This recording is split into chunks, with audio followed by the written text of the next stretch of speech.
I'm experiencing pain across the forehead.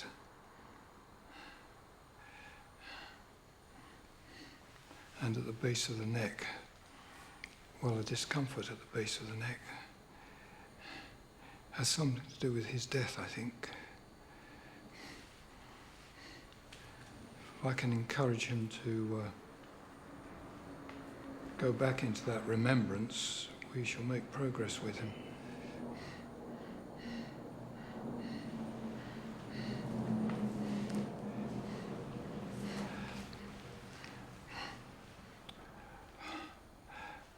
He was walking along the path and saw the two men and realised that this was dangerous and something was about to happen, and he turned, and there were two others on the path blocking his retreat.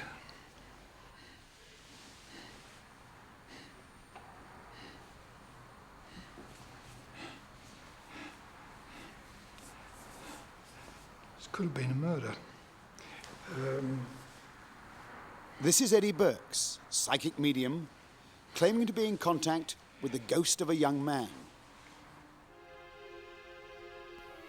The common stereotype is that ghosts and hauntings and all that stuff have to do with old and historic locations, graveyards and ruined castles, old abbeys and the like. Nothing could be further from the truth. In our searches across the country, it's clear that the paranormal knows no boundaries. You are as likely to bump into it in the suburban semi as in the ruined castle. That is also true of the work of psychic mediums, the men who talk to ghosts. They find themselves called in by all sorts of ordinary people, most of whom don't have the slightest interest or belief in the paranormal. People who need help in dealing with psychic events they're no longer able to bear. In this program, we tell just such a story that could easily have happened in a street near you. This is a local church centre in suburban South London. It's heavily protected against local vandals, but they run all kinds of community and social events here. It's all very normal and everyday. And yet, for the past 5 or 6 years here, things haven't been quite right. Nothing very specific, just a strange sense of dread and foreboding. The centre is run by Caroline. She didn't want herself or the centre to be identified. Indeed, she was very reluctant to let us film at all here. If you're sitting in the office, you actually get coldness around your neck or around your legs. And you can just generally, everyone will say that they feel cold or they felt uneasy here today, things like that.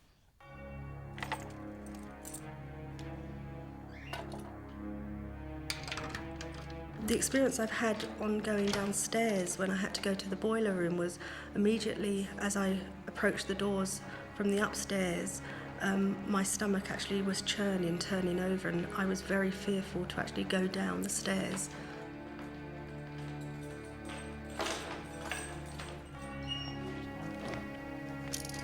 But Caroline is by no means alone. Over the past few years, many people using the centre have experienced inexplicable and strange happenings. But above all, they've experienced a strong sense of dread and fear in the basement of the building. The feelings got so bad, they decided to call in some professional ghost hunters. On the first vigil I spent in the building, I spent quite a few hours in the bar area. Now, while we were sitting there, I was with my husband, it was quiet, and occasionally I'd hear some tapping on the pipes. Well, this could have been someone tapping, and I tried knocking on the pipes to get an answer. Nothing came. We later confirmed that no one was tapping on the pipes at the time. Everyone was being watched by someone. The noises still came, and while we were listening, there was 2 incredibly loud bangs from a cupboard right behind me. We've done 3 vigils here now, and on each occasion we've had some kind of results, particularly sound and light effects.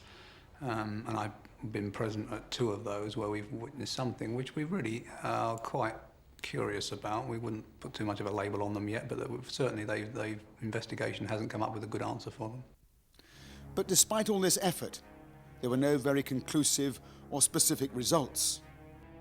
3 of us settled down for the evening to see what was going to happen.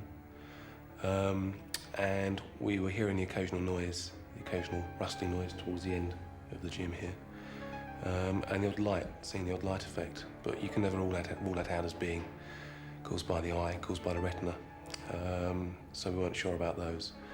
And then after a while, we actually had a build-up of the atmosphere. It was almost like being in a thunderstorm. Just intense pressure, very uncomfortable feeling. And then we started to see lights. I started to see lights towards the centre of the room, around about this area here, and lights coming out from the area. And then it started to move towards us, at which point we all shouted, "Now!" And in true Ghostbuster fashion, rushed it. And it was a very strange experience, and I've never credited myself with being psychic, and I've had very few experiences of that nature, but certainly, you know, my notes were agreed with almost everybody else in that place that something had happened.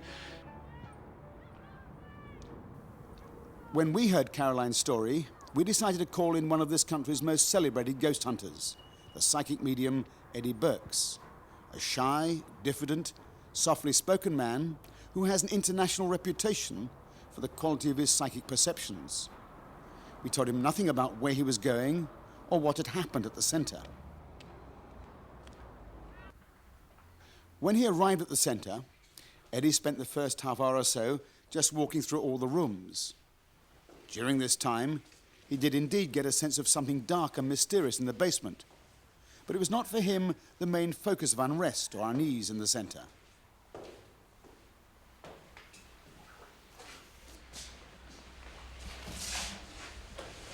Before I came down, I was picking up a lot of distress in the floor above, which we may have to return to.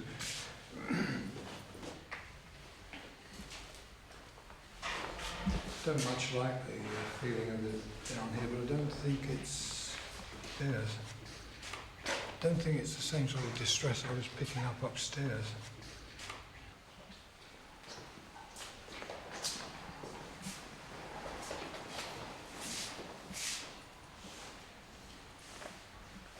As far as I'm concerned, the centre of the disturbance, although it may not manifest here, but the centre is somewhere in this room.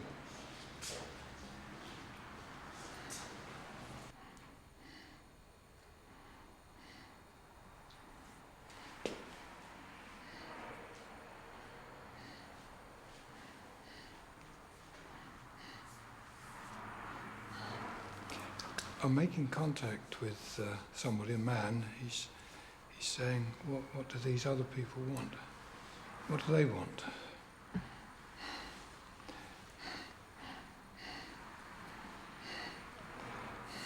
Seems he wants to make contact with me.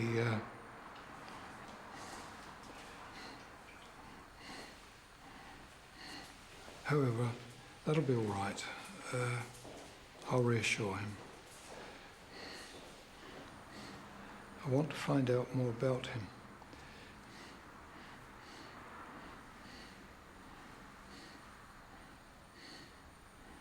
How he died and why he's still here.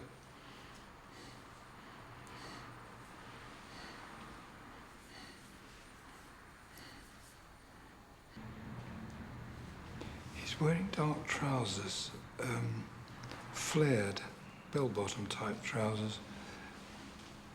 So I suppose that places him in the 1950s, I'm not sure. If so, I think it would be... No, I can't be sure of the date at the moment. He's not very happy at remembering the circumstances of his death, and it's going to be a little while before we can persuade him to do that.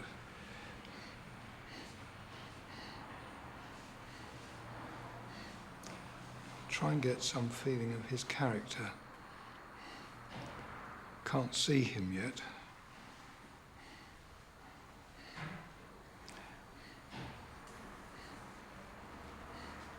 A youngish man, I feel. Died suddenly.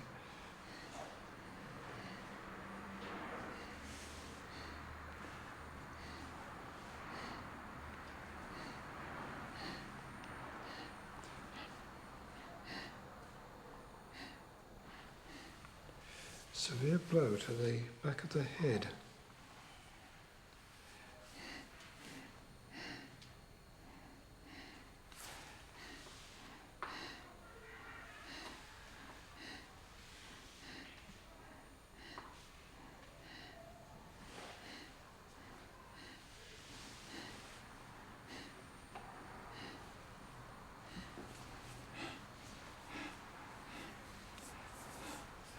This could have been a murder.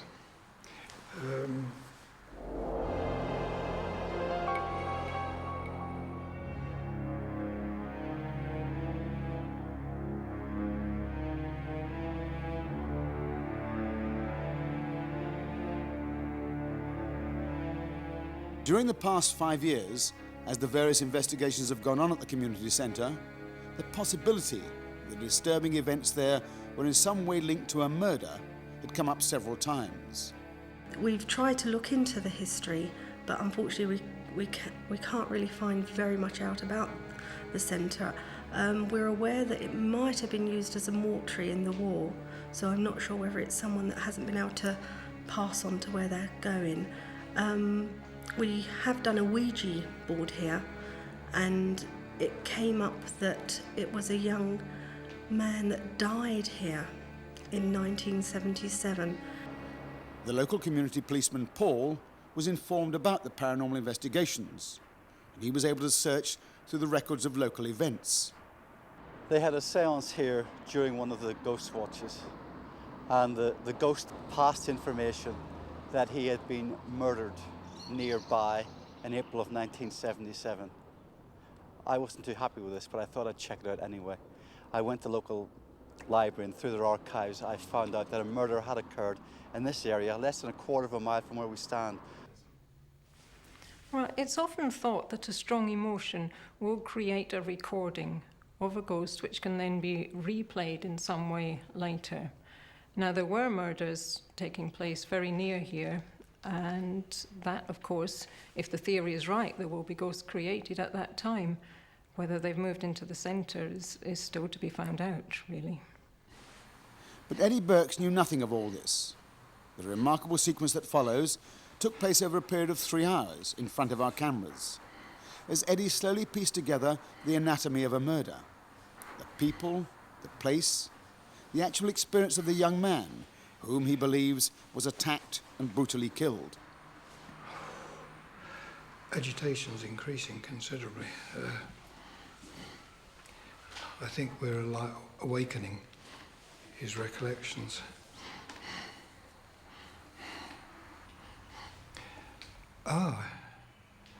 I just saw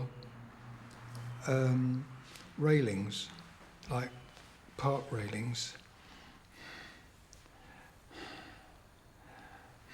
and a path. I think this took place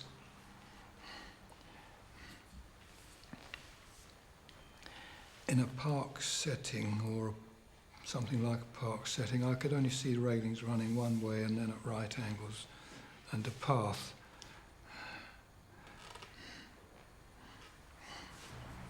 I'm getting very strong impressions of the struggle that took place between him and these 2 men. This is, I think, drug-related.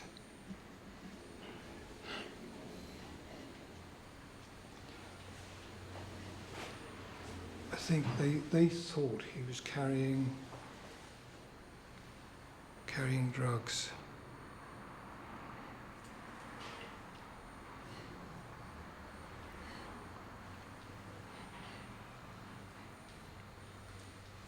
And the fight started because they demanded drugs, and he denied that he was carrying any.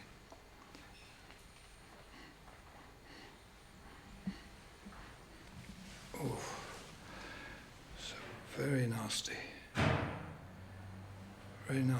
feelings about this altogether.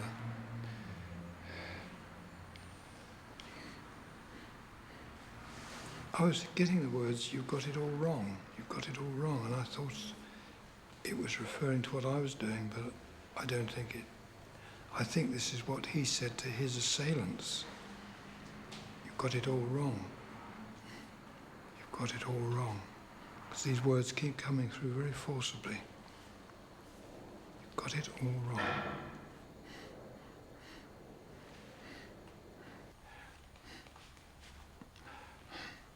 I think there were more than these two men involved.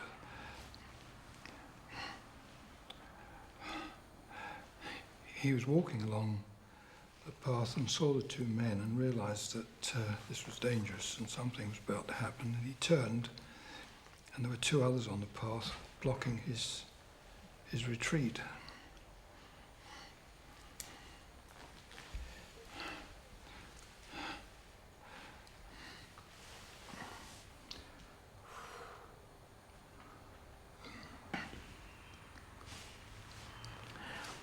I think they got him on the ground once and he was wrestling with them. And I was seeing this wrestling going on, and then I think he got up and was still engaged with one man wrestling with him, struggling with him, when he got the blow at the back of the head and fell. Once he is in contact with a disturbed spirit, in this case the spirit of a young man, Eddie sees his role as finding out the cause of his disturbance, or as Eddie would put it, why he refuses to pass over into the spirit world. I think a factor in the difficulty we're having, or I'm having with this man, is again that he's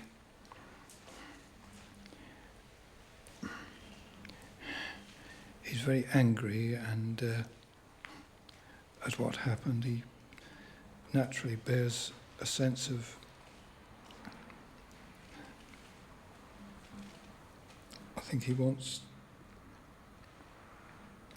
he would like to avenge himself on these people. As long as he carries that strongly with him, it's going to be difficult to free him. I've mentally put the proposition to him, would he be willing to go on a journey out of this place that he's in, and I'm waiting to see what he thinks.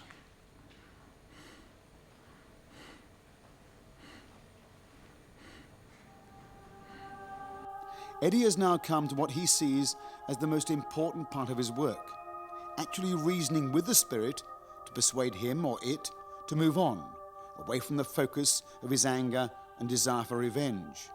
For him, it is a process of cleansing and exorcism. I see a brook and a bridge across, and this has suddenly come into view, and I think he can see it as well. And this, if he steps across this bridge, it will be symbolic of his leaving this place, or more than symbolic, it will mark his leaving this place and going on this journey. He'll not be able to come back, but that's okay. I don't think he'll ever want to. So it's now up to him to make that step. It's got to be his choice to leave.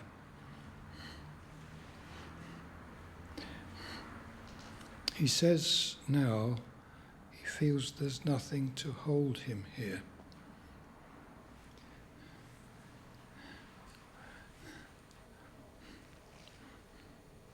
But he says, I want to do something about those men. The ones that killed me. Well, he can't do anything about it where he is now, and he may have a different view if he starts on this journey. In time,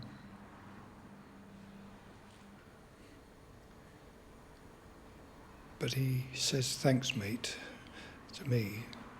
I will go.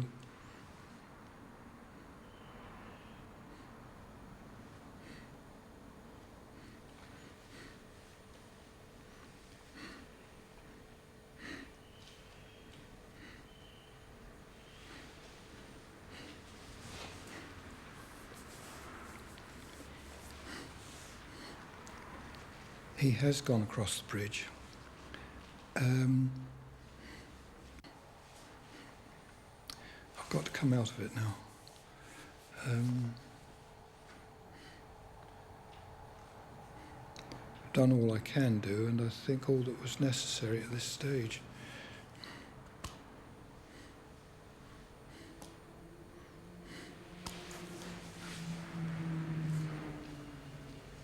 I can't at the moment. I think I've probably exhausted my own resources a bit on this one, so I'll have to leave it. Anyway, the job is done. At the end of his 3-hour encounter, Eddie Burks was totally exhausted. It was as if he'd actually lived through a series of violent events. When he'd rested, we asked him how he felt about the spirits with whom he established contact. He gave an extraordinary answer. For him, ghosts are just people. The reason for this sort of phenomena occurring, let's say banging on radiators, fiddling about, making things disappear and so on, is partly, I think, frustration at the situation they find themselves in. It's partly to make their plight known. Depends on the personality of the one doing the haunting. After all, these are people. We call them ghosts, but they are in fact people in a displaced sort of condition. But they remain people with the same personalities as they had before, and if they are of a mischievous disposition, they'll behave mischievously. If they're frustrated, they'll show their frustration. If they're angry, they'll show that they are angry. And what you sometimes find is that a haunting will start off fairly placidly and harmlessly, and after a time it begins to get more and more troublesome. And this is understandable because the spirit concerned is getting more exasperated that nobody's doing anything for him. But I probably made contact with that man because he was the most needful. And I think if I came back again, I would be able to deal with perhaps one or two others. The place certainly needs some sort of clearing out.